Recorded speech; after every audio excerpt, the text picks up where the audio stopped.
Hello everyone. So in the back of our classroom, I have placed all of your cups back here where there's the sink. They should all be on the shelf. If they aren't, there's some shelves in the front of the classroom out front in that little area that has the kilns where you can find your pieces. All right, so once you find your pieces, I've already done these as a demo, so just pretend that they're not glazed. So you're gonna come up to this wall and decide what type of glaze you want to use. So we have our high fire glazes up here. I'm noticing that the kiln that we're using right now is actually the reduction kiln. So you'll see all these top ones here are what you're gonna get out of the kiln. The high fire glazes happen to be behind me, down here on this table. And before you use them, you want to blend them using either this drill over here or over here by the sink we have stir sticks. All right. So once you get them, open them, you can put them on your pieces. One thing to note is you want to, if you have a lot of texture on the bottom of your cup, you want to put some wax resist on there. So I'm going to pause it and take you to the wax resist station. All right, so we are at the wax resist station. It just happens to be right near this front door here. You can turn on this hot plate here and use the wax that's in it. And this wax is a little different than this liquid wax. I'm just going to put this down. The only reason I do it is so that I can make sure like that things that have a lot of texture, like my logo here, my signature, sometimes I'll put it in there. Other ways you can use a sponge to remove the glaze if you'd like. You want to at least have 1/4 of an inch around the bottom of your cup in case glazes end up moving or melting over, and you'll really ruin the bottom of your cup if you don't do that 1/4 of an inch. It's a little less than 1/4 of an inch, but I'm not really done wiping it off yet. So here is the station. You can use these brushes that are meant for wax over here, or with this guy here, you can turn it on by plugging it in. It's really old, and then just dunk your cup into this. It's about 1/4 of an inch at this point, and you can just get a nice consistent bottom covering. All right, so now that I've shown you a little bit about that, that is only for high fire glazes.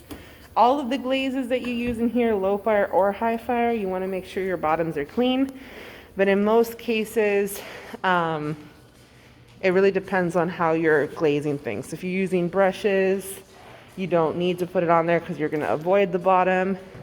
But if you're dunking and you have a little texture, use wax resist. All right. All right, so you want to put the wax on before you dunk your pieces, everyone. Really awesome point. All right, everyone. So here is the sink area where you'll find washed brushes. The sink. There's some cups you can use, so you can decant some glazes if you want to brush things on.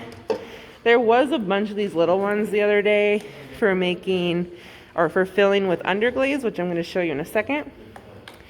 But there's a lot of stuff that you can use over here. This is also where you'll find some sponges. And the cool thing about this sink is just like the sink in the other room, and it keeps all the sediment from going into our drains, which is why we like to do things like glazing and working with clay here, because we have all the tools. So feel free to just turn on one of the water faucets and rinse anything off. If you end up having glazes that get contaminated, pour them in the garbage and then rinse out your containers in the sink. You could pour it in the sink, but you'll just keep adding to the sediment in the sink. So I might as well throw it out in the garbages that we have. All right. So I'm going to move you guys behind me. All right. So we are now at the underglaze station. So with the underglaze station, we have all of these Western underglazes. These work basically like as if you were going to paint with an acrylic paint onto something. And what you would do is you would paint them on either in 1 or 2 layers. Usually 2 layers is best if you want a very clear, potent color. 1 layer will give you almost like a little bit more of a powdery type color. Pastel is the word I'm looking for. So these are them here. You'll see them because they say underglaze on them. All different colors. And if you go to the wall behind me, which I'll show you in a second, you can see how these work on your pieces. So underglazes are all low fire glazes. So we have a shelf that's right outside that you want to use for these. They can be matte, or you can add a clear glaze over them to make them shiny. In each case, you want to, especially if you're adding the clear glaze, which is over here, by the way, just right next to it, you want to make sure you wipe your bottoms, because any glaze that hits the kiln will connect your piece to the kiln shelf, because it becomes a glass-like consistency once it hits its proper temperature. So these are our low fire underglazes. The same goes for these low fire glazes under here. They're the same concept as the high fire glazes. If you do have texture, you do want to put some wax on first. Let that dry and then dunk them. If you have a nice smooth bottom or are not bothered by using a tool to remove the glaze from little crevices, feel free to just use a sponge and not do the extra step. But once you go over here, you want to also mix these just as much as you mix the ones in the center, the high fire glazes. And these all go on the same shelf that I'm going to show you right now.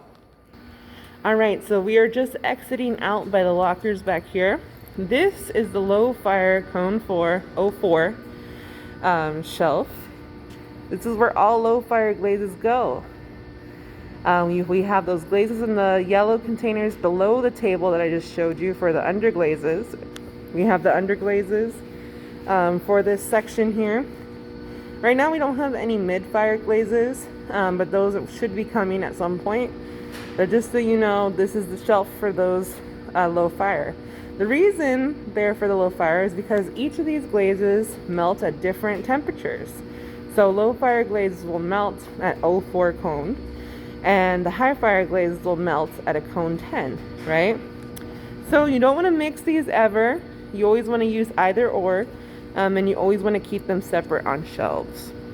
All right, so just walking into the space, when you come through those gates behind me, there is a shelf over here that says cone 10. So all the cone 10 pieces, by the way, will go here. I'm going to this from the low fire just because I'm outside right now. It's easier for me to go from one to the other. So the high fire glazes all go here. Remember to wipe your bottoms on either shelf. Underglaze without glaze on top of it can be on the bottom of your cups without getting wiped off. Any glaze that just says glaze, those all have to be wiped off at the bottom of your cup. About 1/4 of an inch up is preferred. Yeah, so this is where they go, everybody. All right, everyone. So I have come back to the big wall of glazes, and I've shifted to the right to show you our underglazes. So we have our underglazes here from low fire at the very bottom, which is the cone 04. And I just showed you where those shelves were. This is a mid-fire, right? So that would be like a cone 6. And this is a cone 10. This is a high fire. So you'll see that the color does somewhat change as it goes higher in the kiln. Sometimes the color just completely disappears, or it completely shifts into something else, right? So the one thing about these colors here on the wall is you have a nice square, right? And what they've done is they brush 1 layer on the left and 2 layers on the right. So you'll see that your clay is a little bit brighter. Actually, sorry, let's go backwards on that. I just noticed because of this yellow here, it's actually the opposite. So right here on the right side is 2 layers, and on the Sorry guys, I don't know left from right. Left side is 2 layers and right side is 1 single layer, I think. You might have to just look at the ones that are most potent. So I'm realizing that like they're kind of a mix. So yeah, I'm pretty sure it's this side. Now I've confused you guys for the umpteenth time. This side is double. This side is double, this side is single. Okay, and then the bottom has clear over it. So that's what you'll get, right? You get the most potent color when you do a low fire. Now, when you do low fire glazes, which are those tubs underneath the sink or the shelves behind me, you'll get these colors here. And over here, you'll see what they are. So this is a single dip of just one of the colors, which is the top row. In the middle, you have a black copper wash underneath your colors that are showing you on the top row. Right here is our yellow bead over the colors that are on the top row. So if you want to play around and layer glazes, they've done it for you so you can kind of see what it looks like. All right. The next place I'm going to take you, since we're already here, is going to be our washes. So here are our washes. You can also think of them as stains. And these guys are great for your texture because what you want to do is brush them onto your texture and then sponge them off. And everywhere that there's space that's high, right, higher than the bottom area, you'll wipe that away, but all the stuff that's receding into the texture will stay with that color. And so with these, you'll see that you can either go matte with it or you can add a glaze over it. And so it shows you that difference. These are all high fires in the reduction kiln, which we actually are using more of, I'm noticing. There are times when we might get an oxidation kiln, but just so you know, these top ones are most likely what you'll get. All right, and I'm going to show you what those are, but let me pause it so I don't give you too much of motion sickness. Just for clarification, guys, I am confusing you over this. This is a single brush, so they brush from the top down with a single coat of the underglaze. And on the right side here is 2 coats of the underglaze. And then using a single coat, most likely, actually to be honest, it's most likely 2 layers of glaze to get it this shiny, using the brushing technique. So about 2 layers of glaze over this bottom part is just showing you what each side looks like with glaze on it. Now above the underglazes, or next to the underglazes and above the low fire glazes, you will find the stains. We have 3 stains, or 4 stains, excuse me. One of them is being used right now, as you saw on the wall. And what you basically do with these is you shake up the container, like all the containers here, you want to shake them up. You shake up your container and you take a brush and add it to your cup. Now you can leave it with 1 coat and you'll kind of get an all over color, right? Or like I showed you on the wall, you can sponge away with a clean sponge the areas that are a little bit higher on your cup, right? The non-texture areas, you can sponge those off, and so you'll have this color, the stain, fall in the crevices of your texture, and then you go over that with clear glaze if you'd like. These ones are all for high fire, by the way. These up here. They look best at high fire, the stains. And you can use a high fire clear glaze for those. After they've dried, you can dunk them in the clear glaze. If you're concerned and you're noticing that your stains might not be drying completely, just wait a day for them to get completely dry so that it doesn't come off fully on your hands. And if you're super concerned even after that, you can take a container, pour in some of the clear glaze, and then dunk your things into it. Because sometimes the red can get really finicky and powdery and like want to stay around forever. And the one thing we're trying to do here is not contaminate anything with another type of glaze at another cone or just anything really. So a stain into a clear glaze could contaminate it, changing its color for everyone. So those are up there. If you need to take some out, feel free to use the containers by the sink. And like I said, those brushes by the sink are also available. So if you're using this clear glaze here, this is my favorite one to use over the underglazes, because the low fire underglaze that we have here that's clear, it can be a little chunky. It's not the best in my opinion. It kind of has a yellow cast, but this one works really well. So what I like to do is about 2 layers of this clear here, this Western clear. It's the largest container. And I just check it by putting my fingernail into it. And that will give me knowledge of how thick it is. Basically, if my fingernail makes a little mark in the glaze, I'll know that it's thick enough. But if my fingernail makes no mark when I put my fingernail onto the cup that has the glaze, I'll know that it's too thin and it's not going to give me the results I want. The same with this one. Wipe off your bottoms with this one. All right, before I go, I'm going to show you a couple techniques for dunking your pieces into the glaze, and show you where things go once they come out of the kiln. All right, so we are back at the sink, everyone. At the sink, we have these cool kind of tong things here. We want to use these to hold our pieces when we're dunking them. So this is one of our options for doing a glazing on our piece, is dunking your piece into the glaze. Another option is dunking a container into the glaze and using that to pour into your cup and then pour out of your cup. So I'm going to show you that as an example right now. And I might have a student hold the camera for me, but feel free to give me a second.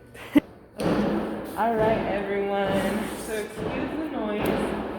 So I have blended up some celadon here, and what I'm going to do is I'm going to just dunk my container into the glaze. So let's say I want to do the inside of this, right? And let's pretend that there's another glaze on the outside. Usually what I would do is I do the outside first, then the inside, so that I can kind of get the rim just in case it goes over a little bit. That's my go-to. So outside, then inside. But just because I have this ready, I'm going to show you the opposite way of doing it. So I would pour the glaze into my piece. Mine's a little bit shallower, so maybe I'll like pour it around a little bit, right? And then I would pour the glaze out of the piece. You can be like okay with the drips, but if you're not, be a little careful about where you're dripping. And then pretend that if this was like a full-blown cup, you would try to get it all the way around on top. And then what I would then do is take the cup and just get the tips of it. That way I'm able to have a little bit of a cool overlap of glazes. So that's usually how I would do it. It's okay if you have all this overlap going. But what you don't want is something like that on the back. So what I've done, or on the bottom. So what I've done is I grabbed a little bit of extra glaze and I saw an empty spot. What I'm going to do now is just let this kind of dry out a little bit, and you'll see it starts to dry where you can touch it, right? Put it down, and then what I would do is I would clean up this area here, right? Pour out the glaze because I've only used this for this. Clean this container. But let's say I walk over here and I just want to do the outside, or I want to do the whole thing. Well, let's say this isn't glazed at all. You only want to dunk pieces once. You can do twice with another color. And once you get to 3, it's basically your piece just won't take that anymore. Like your piece absorbs as much moisture as it can and no longer will take the glaze. So it takes a little bit longer. You sometimes have to put it in the sun, let it dry. But this is how these ponds work. So these ponds work by allowing you to squeeze your piece like so and hold it as you dunk it. You're trying not to let go of your projection, and depending on how you want it to look, you can either dunk it straight down or you can dunk it in and go at a curve. And what that does is it'll get the whole. So depends on how you want to do it, but you grab it, put it into the glaze, pull it out of the glaze. In this case, you would be avoiding the inside just because my piece is irregular. I'm just showing you how these ones work. I would hold it up for a little bit, right? And you'll notice that the inside is a darker color than the outside. The inside already has glaze, and so it's getting saturated. So it's most likely that either I have to put this piece outside to dry so that the glaze will attach to the cup, or I might have to remove the glaze and start over because I put too many coats on it. So like I say, about 2, and that's only if you're doing a mix of glazes. If you just want one color on something, just do 1 coat of it. If you want some fun stuff to happen, what I sometimes will do is I will dip it like halfway with another color, and then I will let it sit for a day, and then come back and do like my last rim color, and then that can go on the shelf. Because your pieces are basically dry because the kiln got rid of all the moisture, and the glaze is a moist thing, right? So the pieces are absorbing it because they really want it, but once they've over-absorbed, they can't do it anymore. So you gotta figure out a way to re-dry them out. So here's my piece. It's basically ready to go. And I'm just going to leave it on the table, do all my cleaning, cover this up. I use this drill over here. What I would do is clean it after I've mixed the color. I've used the bucket on the other side of the table. You'll find a white bucket that has water in it. I'll blend it around a little bit, and then I'll use my sponge to get anything that the bucket doesn't pick up. Clean all this stuff, and I'm ready to go. The same concept for this goes for the low bar glazes that are in the buckets on the wheels underneath the table over there. It's over to my right. Should I pan it there? You can pan it there. All right, guys. We're going to pause for a second, and I'm going to show you where your stuff will turn out. So let me get you paused. So right next to the high fire glazes and all the other glazes, you'll see these shelves. They're also across from the bathroom. This is usually where the glazed pieces go once they're out of the kiln. If you don't see your work here or out there on the shelves in the front, your stuff is probably in a kiln and you're just gonna have to wait for it to come out. So it kind of depends on how things are going here, but be patient and your pieces will come out eventually. Once the glaze works come out, they'll be put here, or usually there's carts that they just kind of set in this area for you to come pick up your items. All right, so I think that's about it for glazing. Feel free to send me any messages that you guys have about glazing. Always come in and ask for a refresher. I'm always fine to do refreshers. But yeah, this is what we got going on. Thanks, guys.